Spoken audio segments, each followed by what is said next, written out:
Hello and welcome once again to Crush Your Mountain Health. This is our podcast where we look at all things dealing with health. Okay, we have also our wellness protocol as well, a wellness episode.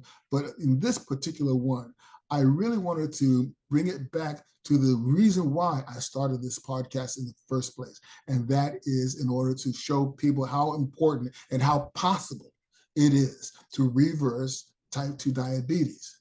It's not something that we have to live with forever. If we take the right steps, if we maintain the right protocol, and it doesn't have to be eating tasteless food and just surviving. So in order to get things going, in order to get a good understanding, and don't just take my word for it, I brought on an incredible health coach. His name is Jose Tejero, and let me just read to you a little bit about him. Jose is a plant-based certified health coach and exercise physiologist. He holds his bachelor's degree in exercise science from the University of Maryland. Initially wanting to become a physician, Jose took pre-med courses at the University of Maryland and gained experience working with physicians who used plant-based nutrition to heal chronic illnesses, including diabetes. He saw patients reverse metabolic conditions just by following a plant-based diet, and was left utterly speechless after seeing an A1C of 16% come down to 9 in less than 2 months. However, he changed his path for several reasons. After physicians warned him about the mundane and repetitive nature of physician's job, he figured he would go a different route. He switched his major to exercise science and graduated as an exercise physiologist. After college, he worked with scientists who use plant-based nutrition to heal diabetes and become a certified plant-based health coach. So we're both in the health coach sphere. I'm a certified health and life coach, working with individuals to reverse type 2 diabetes. He is not just that, but he is the cream of the crop. And that's what I like to have on here, because we want to pick his brain. So much has gone on in the news recently about type 2 diabetes and meat, and red meat in particular, beef to be more specific. So we want to talk about all of that. Jose Tejero, mi hermano, welcome to Crush Your Mountain Health.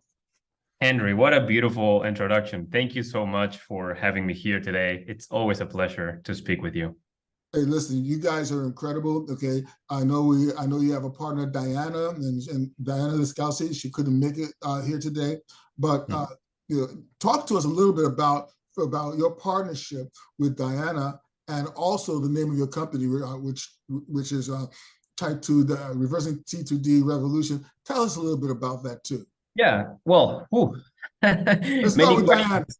many questions here. So Diana is the other 50% of the Type 2 Diabetes Revolution. That is the official name of our organization. Diana, she's a registered dietitian and nutritionist. Unfortunately, like you mentioned, she couldn't be here today. But about 5 years ago, we joined forces because she has a knowledge about nutrition, about dietetics, and myself being an exercise physiologist, I know everything about exercise and physical movement. So we joined forces to help people understand the root causes of insulin resistance and help them reverse insulin resistance. The type of knowledge that you need to reverse this condition has to revolve around the nutrition and physical movement. So that is why we are known as the dynamic duo of type 2 diabetes. Cape Crusaders indeed, right? So, so here's a good question then, if you want to ask you, okay, we hear those words used interchangeably, but I understand there are subtle differences. Could you define then, what's the difference between type 2 diabetes and insulin resistance? Yes. And I'll take it one step back, because a lot of people get confused just about the word diabetes as a whole, right? So you can think about diabetes as an umbrella term to determine conditions of elevated blood sugar levels that are chronically elevated, right? And inside this umbrella of diabetes, you have type 1, type 1.5, you have gestational diabetes, you have prediabetes, and you have type 2 diabetes. Type 1, 1.5, those are the autoimmune forms of diabetes, okay? That is when you are immune system attacks the cells of the pancreas, and the insulin production kind of like shuts off. And then that is how you start getting blood sugar problems down the line. But that's the autoimmune side of things. Now we have pre-diabetes and type 2 diabetes, which are the more lifestyle related forms of diabetes. Now, those two have an underlying condition, a driving force, and that is known as insulin resistance. That is basically when your cells become resistant or they become blind to the signals of insulin. And just so your listeners know, insulin is a hormone that acts like a key that opens the door of the cell so glucose can go into the cell and be used as energy. But if this key is not doing its job, right? If it's not opening the door of the cell, then glucose cannot get in and it stays circulating your bloodstream. That is the reason why when people with pre-diabetes or type 2 diabetes or beginning levels of insulin resistance, when they prick their finger, blood glucose is elevated because glucose could never get into the cell to be used as energy. So that is basically the premise of insulin resistance. When your cells don't respond to this key, and then glucose cannot do what it does, which is go into the cell to be used as energy. Pre-diabetes and type 2 diabetes are just forms to determine different ranges of your blood glucose, right? For pre-diabetes, there's a specific range for your fasting blood glucose and A1C. And for type 2 diabetes, there's a more elevated range. And that is just a way to diagnose you. And we can get into those ranges later on. Okay. So you mentioned something very interesting. Okay. And not a lot of people realize this, but you mentioned something called gestational diabetes. And that essentially is when pregnant women at some point, their glucose levels raise to diabetic levels. Now, why is that? And does it always stay that way? So gestational diabetes, like you mentioned, usually develops during pregnancy, like its name implies. Most women who are undergoing pregnancy, they also have to undergo many tests, right? To just make sure that they are at a healthy, they have, the healthy ability to have a baby. So they get a test known as the oral glucose tolerance test, just to determine how tolerant they are to carbohydrates. Not most people, women who are pregnant fail that test, and that is when gestational diabetes is presented, right? You're given the diagnosis of gestational diabetes. Now, the mechanisms behind it are not very well known. It could be just the fact that they have to get so many tests, and then this diabetes is discovered, this insulin resistance is discovered during pregnancy. That is the premise behind gestational diabetes, the fact that you have been diagnosed with elevated blood sugar levels during pregnancy. And that is not a good thing, because if you have toxic levels of glucose in your blood, then the chances of having a healthy baby or having a healthy pregnancy, a healthy delivery, go way down. And again, the mechanisms, not very well known, but when you are diagnosed with high blood glucose levels during pregnancy, it's known as gestational diabetes. Now, let's move that a little further along, because there's a condition called PCOS that also helps individuals or hurts women in particular in terms of, and it also, you might also say, is closely connected and influential when it comes to type 2 diabetes. Are we in the position to talk about that, or we'll have to save, or will we save that for Diana to come back in the next episode? Well, PCOS is known as polycystic ovarian syndrome. And women who have PCOS are at a greater risk of developing insulin resistance. This is mostly due to an imbalance of hormones that results from having PCOS. Now, what we have noticed is that women who join our program and have PCOS are able to reverse insulin resistance, and the symptoms that usually come with PCOS are also resolved. So you could say that you could resolve the symptoms of PCOS by reversing insulin resistance. Now, we're not saying that PCOS is going to be completely gone. That is just that's a condition that you're most likely going to have to live for the rest of your life, but improving your insulin sensitivity greatly improves in a positive manner the symptoms of PCOS. Very cool, though. Very cool, because all illnesses are connected, essentially. And Hippocrates said that all illnesses begin in the gut. Mm. We're talking about inflammation and other things. So now here's an interesting question that came to my mind. When you deal with a plant-based diet, Mm-hmm. does that mean that a person has to do away with all sorts of meat? Great question. So I'm going to have to take it back a little bit for people to understand why are we recommending a plant-based diet. So now that you know that insulin resistance is the root cause behind prediabetes and type 2 diabetes, you have to ask yourself, what is causing this insulin resistance? What is the reason behind our cells becoming resistant to insulin? And what research has shown over many, many years is that an overconsumption of calories that are mostly coming from saturated fats and refined carbohydrates and hyperpalatable foods is what leads the human body to put weight in areas or store fat in areas that is not supposed to store fat, like our muscle cells and our liver cells. When you start generating these fatty deposits in your muscles and in your liver cells, that is when those cells become resistant to the actions of insulin.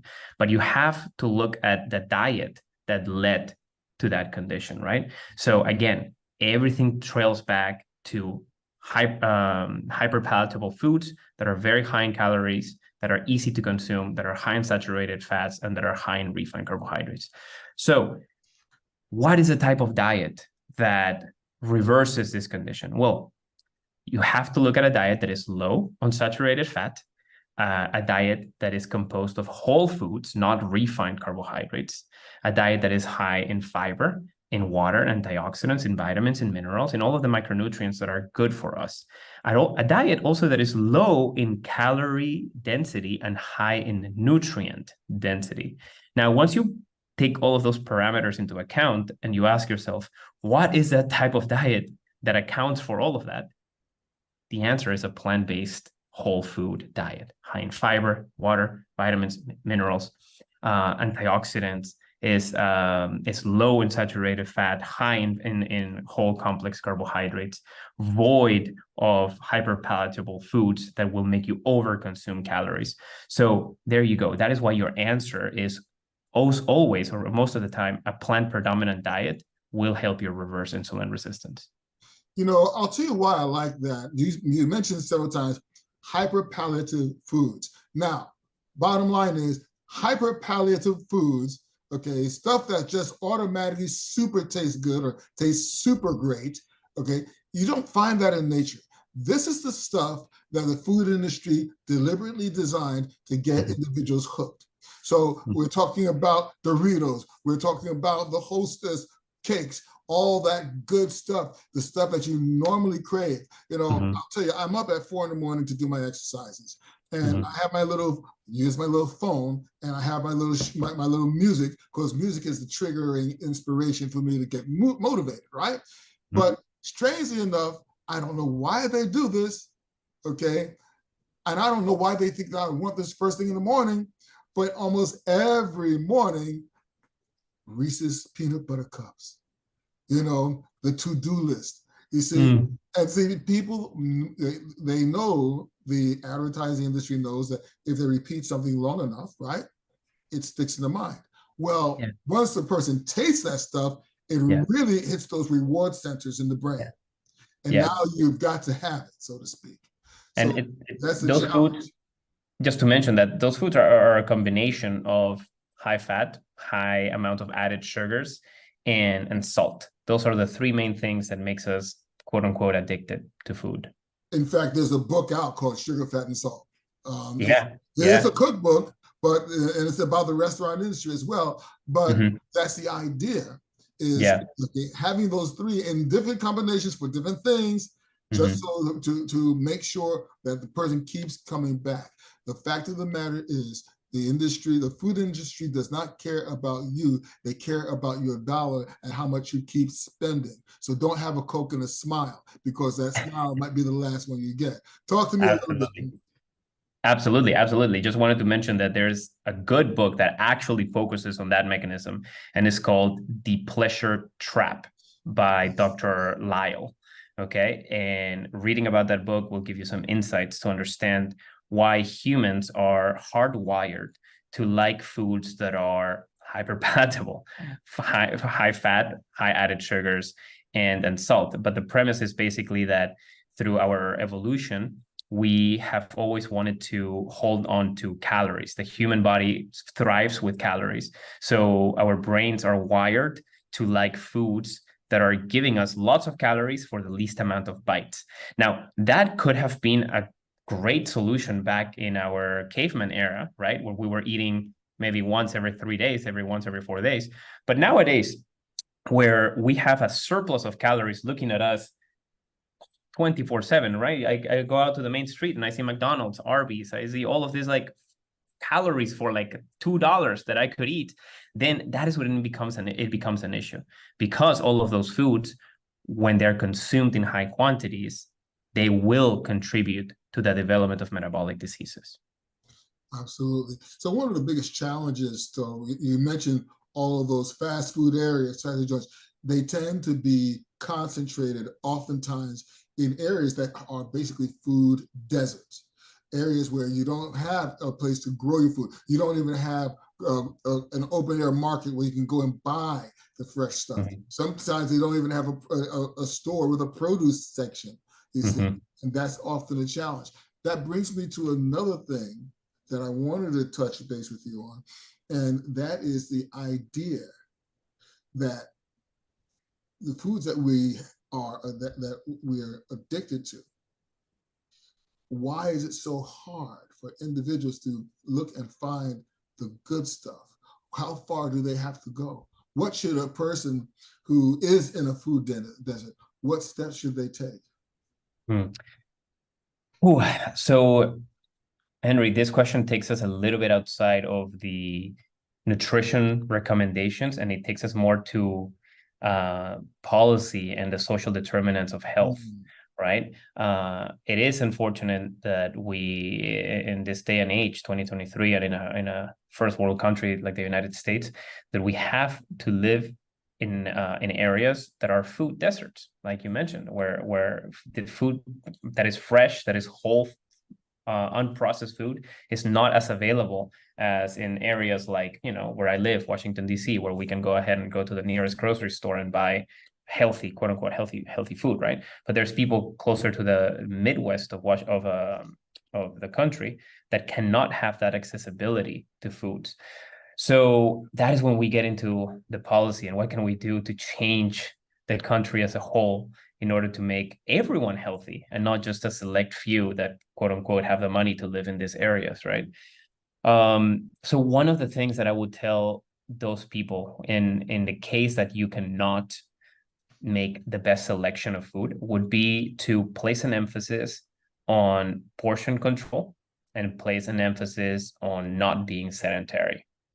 Try to burn those calories. Again, if those calories are stored, if they're not being put to use, if they're not being burned, they're going to get stored as fat deposits that eventually are going to spill over, and they're going to go to places that are not meant to store fat, like your muscles, your liver, and so on. So one of the best things that you can do is pay attention to the portions that you're eating and try to not be sedentary. So that brings us right to my wheelhouse when it comes to reversing type 2 diabetes. Okay, and that's lifestyle, mindset, and lifestyle. The argument could be made that mindset is actually the first ingredient that's needed to reverse type 2 diabetes, because people have to understand, number one, that it's possible. You have to conceive that it is possible. Then you have to commit to the change. So that's part of the crush method. We conceive of the possibilities, and then we commit to making the changes. And when it comes to that, smaller portions, yes. Okay. When it comes to that, taking your time when you eat. to honor your hunger and honor your fullness so that your body has time, because your brain is designed to tell you, okay, I'm full now. Now, those highly palliative foods, they put you in the state where you just keep eating, and bypassing the natural signals of the brain until you're overfull. And the body starts to store them. And now your sugar is being pushed into your blood system. You see what I'm saying? So all of that comes into play. So lifestyle has a lot to do with it. Okay. And so people don't realize how significant that is. The other challenge, just working with individuals in certain communities, there's a lot going on. Within the household, you have some multiple families, siblings, etc., and the house can be challenging. And with all the tension and all the strife, then individuals turn to those highly palliative foods or the addictive stuff, and they're not prone to move. They're so exhausted at the end of the day. But we want to encourage individuals. That's where we come in to sort of look at their lives in increments so they can take those baby steps. So that lead to bigger things, you see. Now, that brings us to the idea of exercise. And I saw you do something the other day. I had to call you on it, all right? Because it's beautiful. It puts me in the mind of myself. Like I said, I'm up every morning and I do a specific amount and times of exercises. This man lowered his glucose after doing 50 squats. Could you talk a little else about this? You catch him on Instagram doing 50 squats to lower the glucose, is it A1C? Let's talk about it. For those of you that want to watch that video, go to my Instagram, Type 2 Diabetes Revolution. That's where you're going to find a lot of tips and tricks that I do to lower my blood sugar. So this test was basically me wanting to show people that our muscles are always running on glucose. And when you activate them, when you perform squats or when you go on a walk, or when you do some kind of resistance training, those muscles are going to need energy, and they suck up glucose from your bloodstream in order to have energy to perform that movement. So what I did in this specific experiment is I performed 50 squats, and I believe that I started with a blood glucose of about 97, if I recall correctly. I did the 50 squats, and what happens at a cellular level is that my cells are opening up, they're letting all of that glucose into the cell. So blood glucose is getting reduced, and all that glucose is going into the cell to be used as energy. So overall, 5 minutes later, I checked my blood glucose and I had a reduction of about 15 points. And that just shows the magic of physical movement to improve blood glucose management. One thing that I would tell people is think of your muscles as glucose vacuums. And the more that you activate those muscles, the more that you increase the suctioning power of your vacuum. So on that note of muscles now, this is an exercise physiologist and an exercise expert. Put some muscle up, see what you got. There we go. There we go. There we go. Let's do it. Yeah. See, the idea is that, okay, you don't have to necessarily do that. However, if you do, you're really going to win the war, win the battle. Okay. Yes. That's the idea. Every aspect of a person's life has to come into play when it comes to reversing type 2 diabetes. Now, I understand that you also work with individuals to get them off of metformin. Okay, talk a little bit about that. Yeah, so pharmaceutical medications have their place. They are definitely helpful when your blood glucose is reaching dangerous levels, and something needs to be done quick in order to bring them down. Because if you live with elevated blood glucose levels for too long, you can rest assured that you're doing damage to all of your organs. So medications have their place. Now, most people don't want to live with medications forever, right? Medications have side effects. Sometimes you have to be put on other medications to counteract the side effects of those medications. And it just makes you feel that something is just not right with you if you're supposed to be taking medications just to control your blood glucose, right? So most people join our program understanding that one, there's hope that they can reverse this condition naturally, and two, they want to get off medications.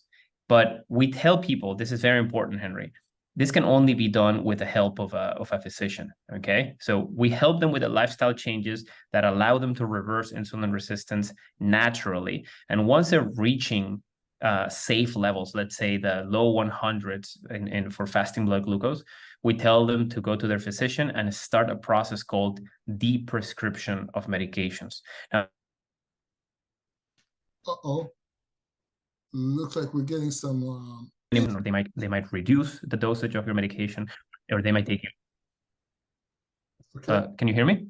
Yeah, you froze for a second. I froze. So as I was saying, I'm wondering what part did I get frozen? Uh, medication reduction.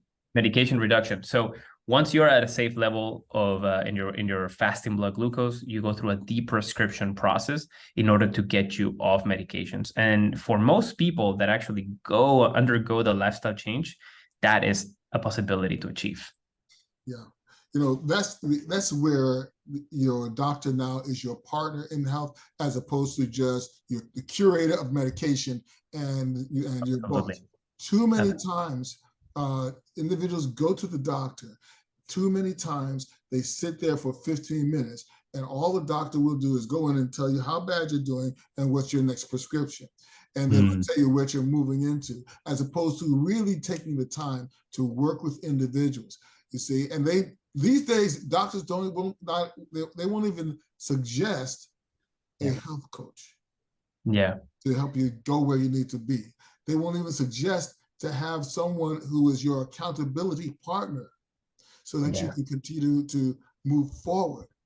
And so a lot of doctors, my doctor is a great, I love him dearly, but he listens to me. And that's why I love him, because he listens to me. He knows that I'm going to take the charge of my health, my life. This is not a brag. Anyone can do this. And that's why I have Jose here, because he has the goods to help you, just like I try to do, to help individuals to lower their glucose, and reverse type 2 diabetes, lose weight, create a new path in life. That's what it's about. So to that end, Jose and his partner, Diana, who couldn't be here with us today, they have a book out that will really help individuals. Show us the book, Diabetes Revolution. Look at this dynamic duo, okay? Yeah. and the photo does not do her justice. She's absolutely beautiful, okay? And so we're gonna really enjoy it. I hope to have her on in a future show, and we're gonna work on that. But tell us a little bit of Diabetes Revolution and what it entails. Can we cook with it and things like that? Thank you for asking, Henry. So the type 2 diabetes revolution is going to be published on November 7th, and it's going to be available everywhere that sells books. So Barnes and Noble, Target, Books A Million, Amazon. You can order from anywhere. Now, the premise behind why we wrote this book is because over the last few years, Diane and I had come up with a program that helps people go through a series of steps, an action plan that helps people reverse insulin resistance, right? And this plan entails being on a plant-predominant diet, increasing your exercise, and shifting your mindset, and giving you hope that you can actually reverse this condition, right? That you don't have to live with type 2 diabetes forever. But this actually stems from our passion for helping people. And I'll tell you a little bit about my side, because Diana's not here. But right out of school, I worked for two physicians that happened to practice lifestyle medicine. So lifestyle medicine is a real branch of medicine that a lot of doctors are getting board certified nowadays. And it encourages doctors to teach their patients how to follow a more plant-based, whole food predominant diet to prevent and reverse conditions like type 2 diabetes. So while I was in this practice, I saw hundreds and hundreds of patients reverse metabolic conditions like type 2 diabetes, high cholesterol, high blood pressure, elevated liver enzymes. They were reversing these conditions with a plant-based approach. So I decided, wow, like more people need to find out that they can go ahead and reverse this condition just by changing their diet. So I created an Instagram and I started posting pictures of food. I started posting recipes. I started posting workout plans. Lots of people started following. And that's basically how I met Diana. Diana and I crossed paths, and the rest is history. We were like, hey, let's go ahead and combine our knowledge to help even more people. So like I said, over the past few years, we created a program, but since we had helped over 1,000 people, we started getting more and more eyes in our approach. And a publisher reached out to us saying, hey, what you guys are doing is great. Let's go ahead and keep spreading the word, and let's get you guys a book. So we were like extremely excited to take on this deal. And we, for an entire year, we came up with over 100 recipes that have, that are delicious, that are plant-based, that are whole food, that are shown to reverse insulin resistance. And we put everything together in this book that has over 100 recipes. It has a 1-week meal plan for people to know exactly what to eat for breakfast, for lunch, for dinner, for desserts, for snacks. They're all high in fiber. They're low in saturated fat. So you can rest assured that if you follow the recipes in this book, you are going to see a fantastic improvement in your insulin sensitivity and hence your blood glucose.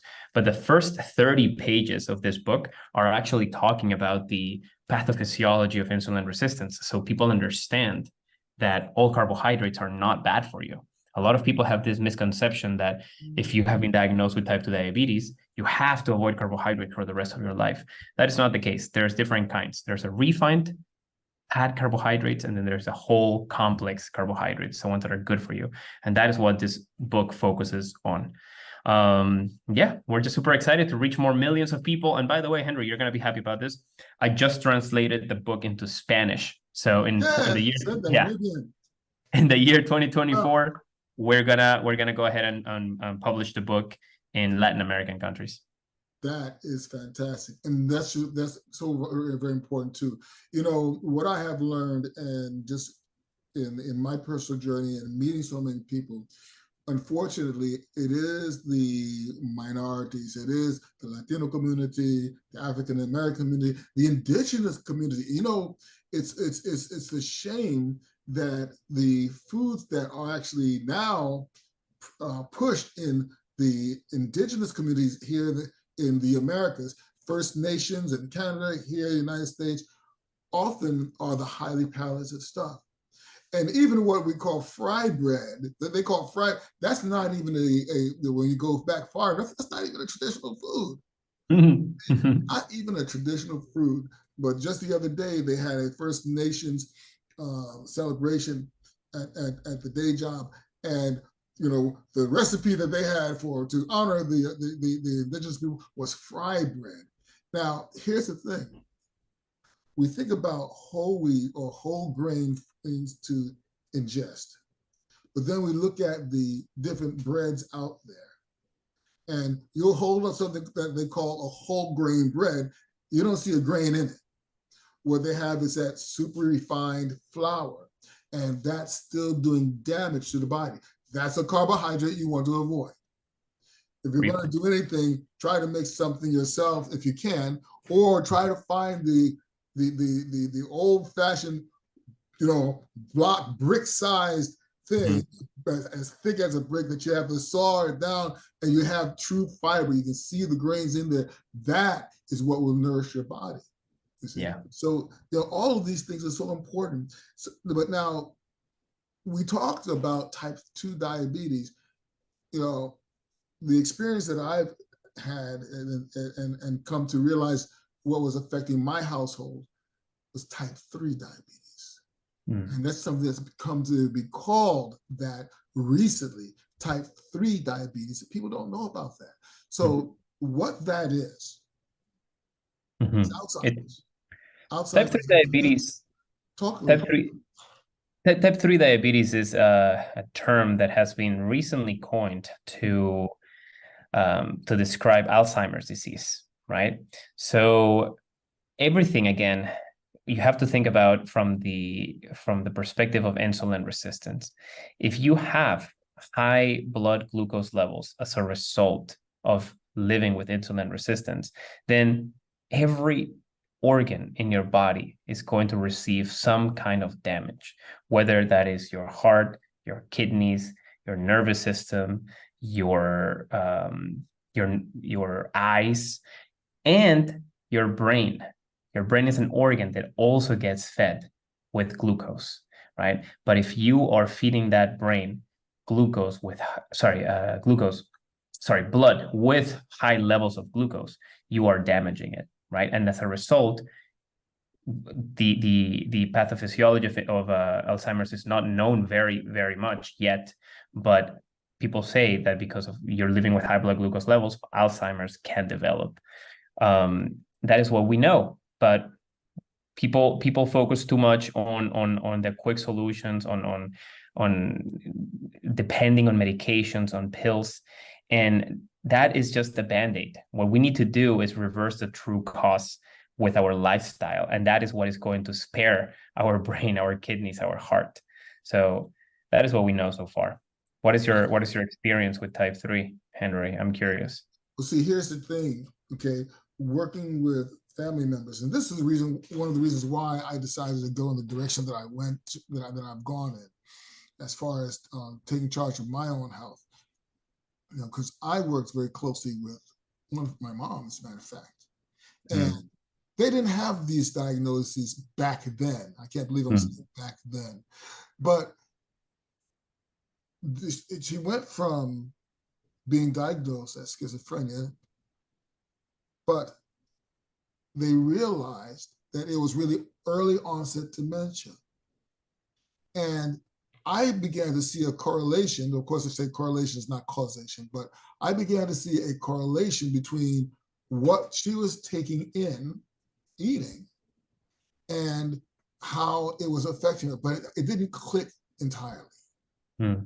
But unfortunately, the dementia began to take over at an early age, and it changed the course of my personal life, where I wound up leaving the medical industry and the medical training that I was getting at that time to look after her.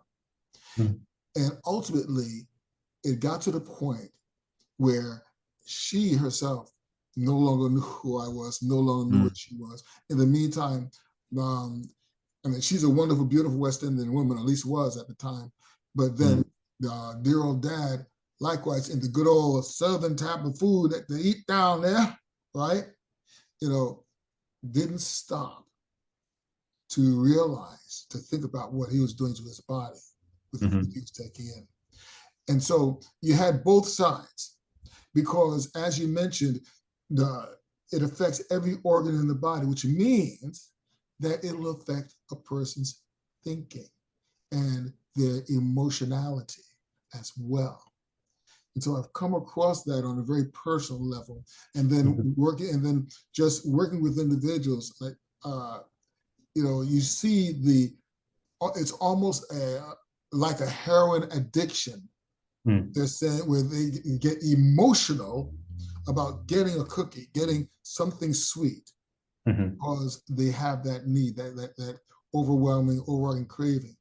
But yeah, it causes brain fog. It causes all sorts of challenges that lead to, or at least indicates, that you're having some sort of precursors to dementia and things like that. The other thing that came to mind was a couple of dirty words that have been floating across. Okay, and I can't even say it's a few of them. All right, and they, on all of these dirty words, come under the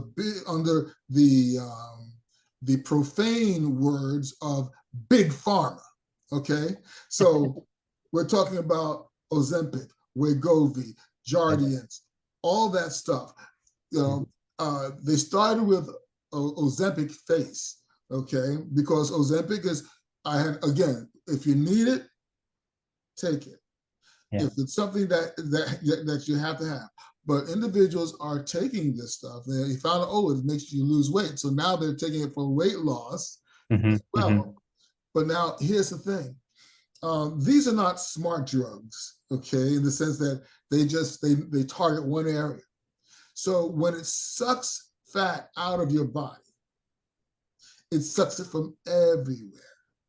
So yeah, you have Ozempic face. Recently, I heard about Ozempic butt.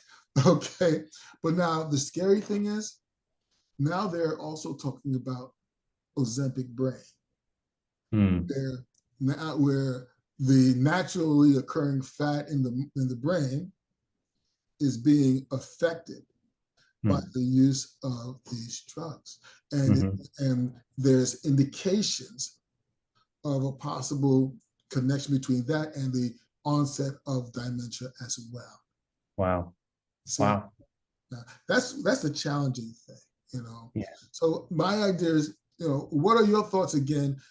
Do we help individuals to avoid this, or do we help individuals to get off of it? How can we help individuals who are faced with making the choice with a big story to tell? Yeah. You know, shout out to the Jardins commercial, which I can't stand. Or do we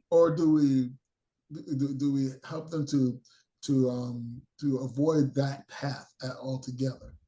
Yeah, very, very good question. And that, Henry, that always goes back to what I said earlier, that medications are going to have their place, right? And you mentioned big pharma and the dirty word, right?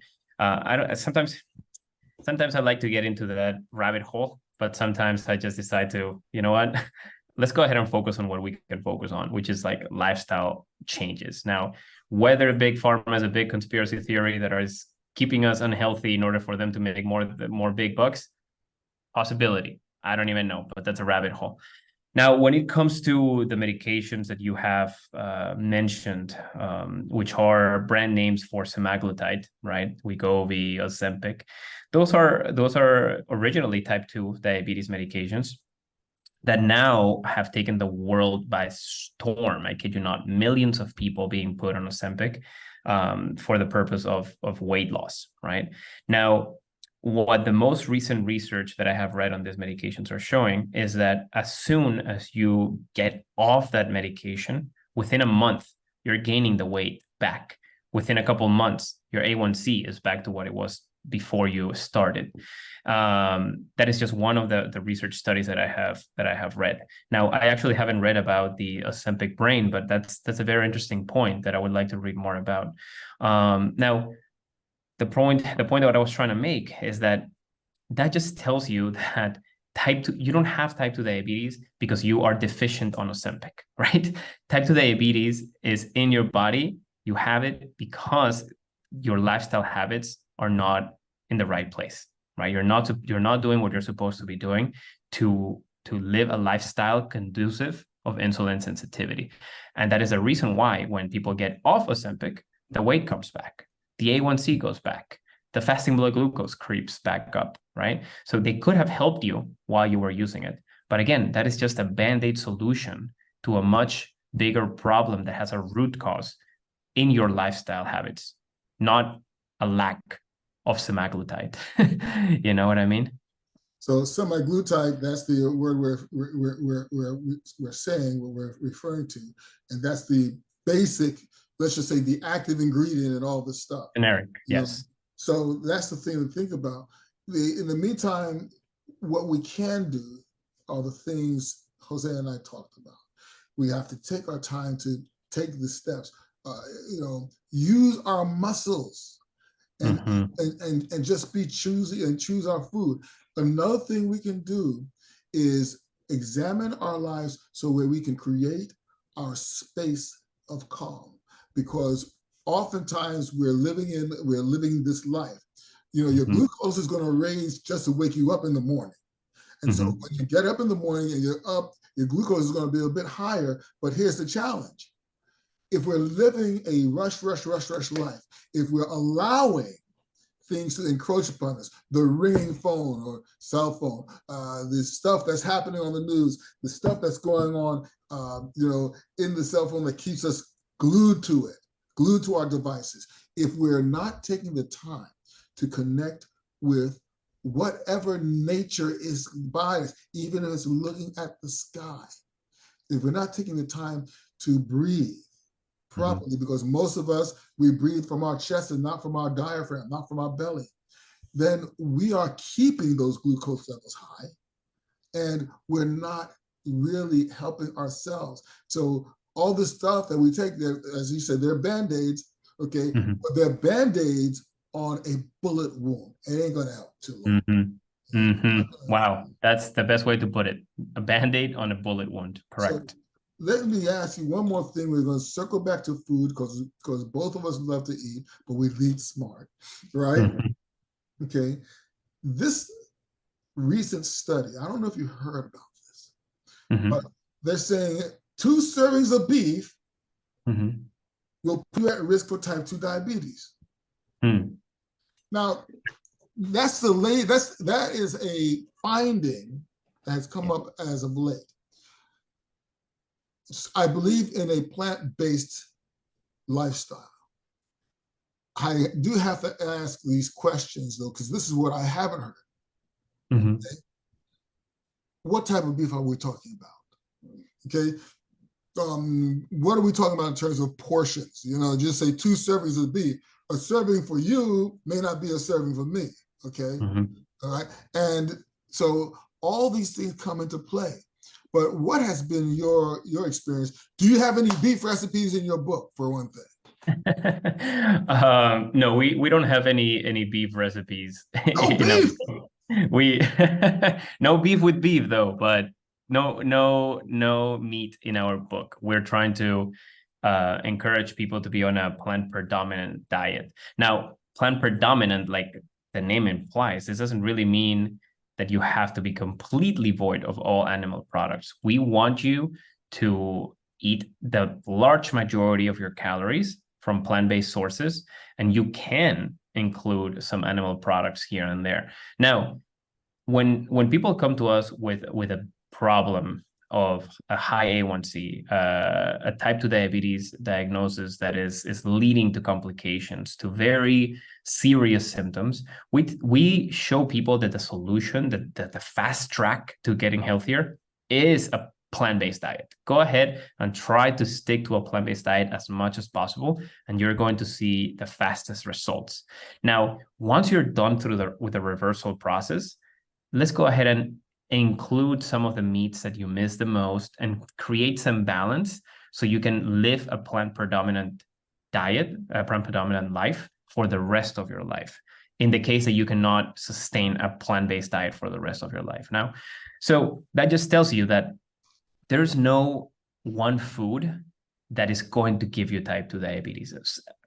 If you eat red meat here and there, and the large majority of your other dietary pattern is quote unquote healthy, void of refined carbohydrates, you're choosing the correct types of meat, you're an active person, you're probably not going to get type 2 diabetes, right? So when this study came out, that you mentioned, the Harvard study on the increased risk of type 2 diabetes with just 2 servings of meat, you really have to dive deep into the methodology of this study, right? What is it truly asking the people? Because this was not a randomized controlled trial. It was more of like an observational study.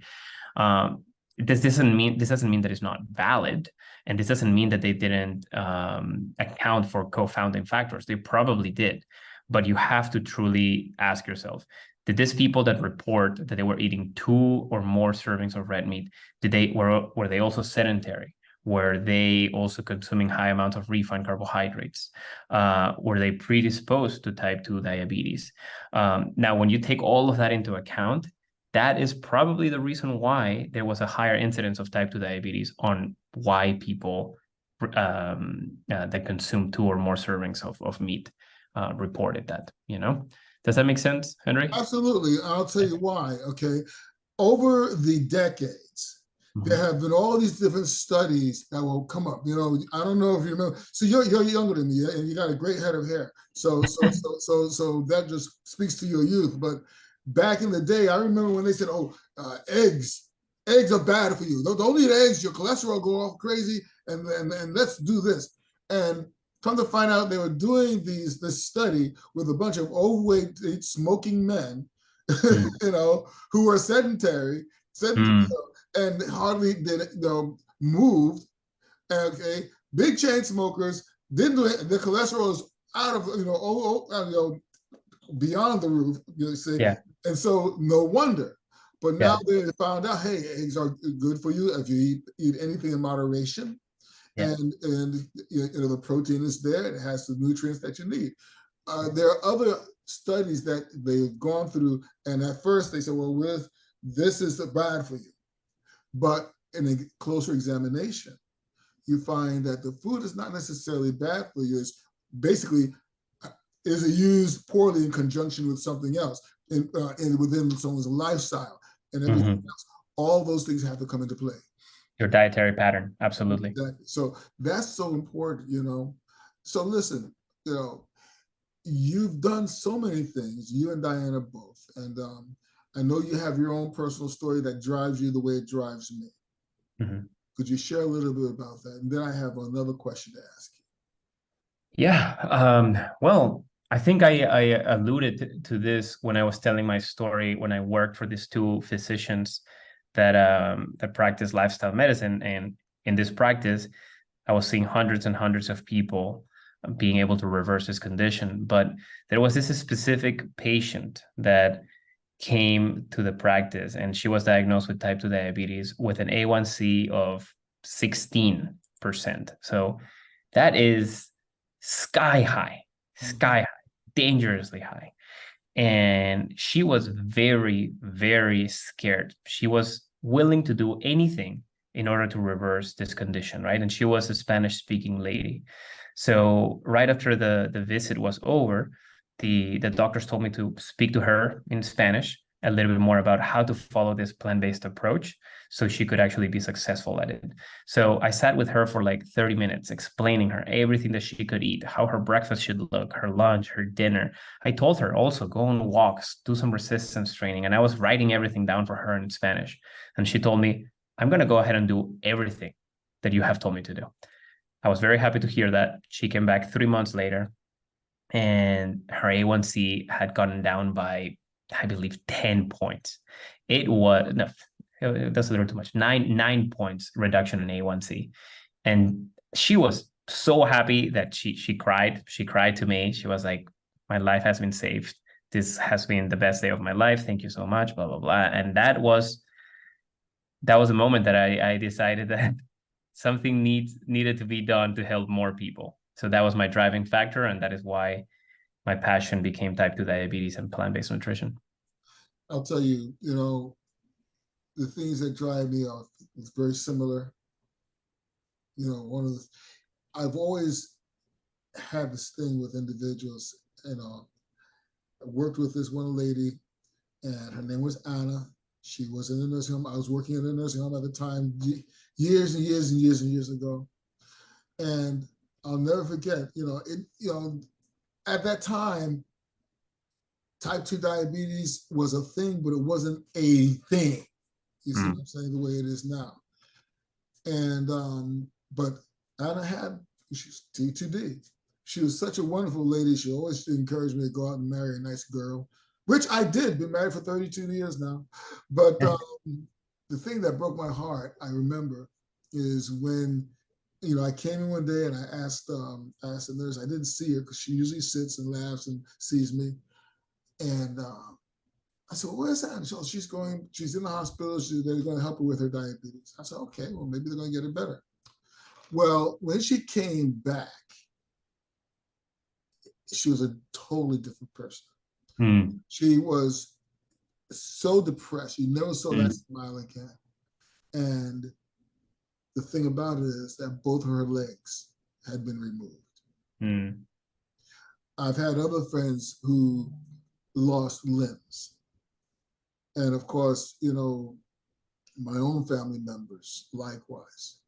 So when I went to the doctor and they diagnosed me and they said, you're pre-diabetic, and my A1C, they said you're diabetic, and my A1C was measured at 11.9. And they said, we're going to put you on insulin. Don't worry about it. It's just the way it is. It runs in the family. And what flashed in my mind, I would remember my dad, if we went to the doctor, he would always run down the family history, and, they said, sugar diabetes. Yeah, we had sugar, and I'm like, oh. And I also remember my dad shooting up with insulin. Mm. And by this time, when they came to me and told me that, I had learned, hey, it's insulin essentially is a growth hormone that puts weight on you. So now flashback, they were telling dad to lose the weight, but they gave him the insulin. So he's not losing weight. Plus, somehow or another, he's gotten on the famous Amos, Entenmann's, and Breyer's ice cream diet. I don't know how he figured that was going to help him. Wow. And that ultimately led to his kidney failure. Mm. And that ultimately led to his death 6 years later. And I said to myself, I cannot go in that direction. Neither am I going to let the rest of my family and anyone else that I love, anyone else that I know that is facing this challenge, I want them to see what's possible. So started this podcast, started the show, and did a little bit of a deep dive. And I wanted to hold myself accountable.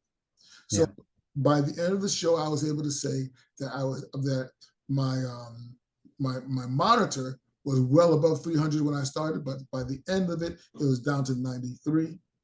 And today, my A1C hovers around 4 to 5.6. So it's something that is not impossible. It's something that one can take the charge of. I am so happy to have you on here, and I look forward to getting Diana on to gain her knowledge and her wisdom on this very crucial subject. I have one more question that I ask all my guests. So I'm going to ask you this question. Jose Tejero, you have this wonderful book out. You and Diana have helped thousands of individuals to reverse type 2 diabetes. Jose Tejero, please tell us, what does it mean to you to crush your mountain? To crush my mountain. That is to wake up every single day and to be diligent with what needs to be done in order to achieve the goal that you have set for yourself. And for me, at this moment, is to help as many people as possible reverse type 2 diabetes. And that is what I do from the moment I wake up to the moment that I go to sleep. That is short, sweet, to the point. And you know what? I'll tell you something.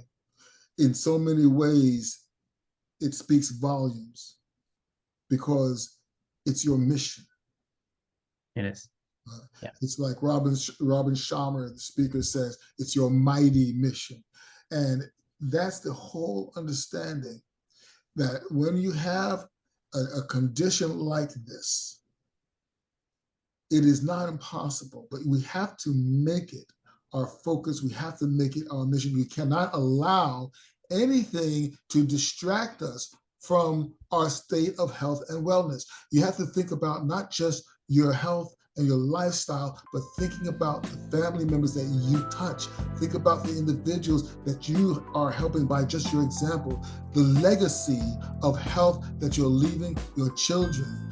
These are the things that have to be in your mental mission statement. If you don't just write it out, at least have that focus to understand that this is what you're going to do for yourself, your mental mission statement. So we're going to encourage all of you to avail yourself of Jose's book when it comes out in November.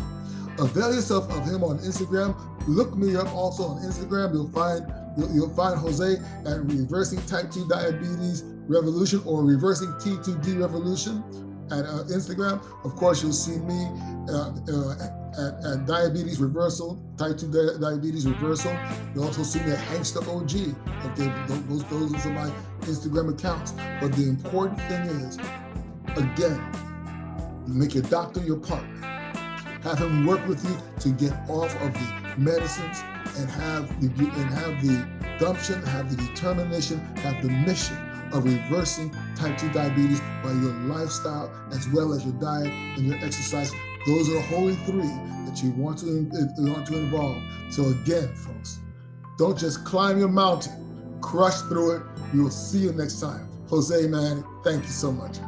Thank you for having me, Henry. This was my pleasure.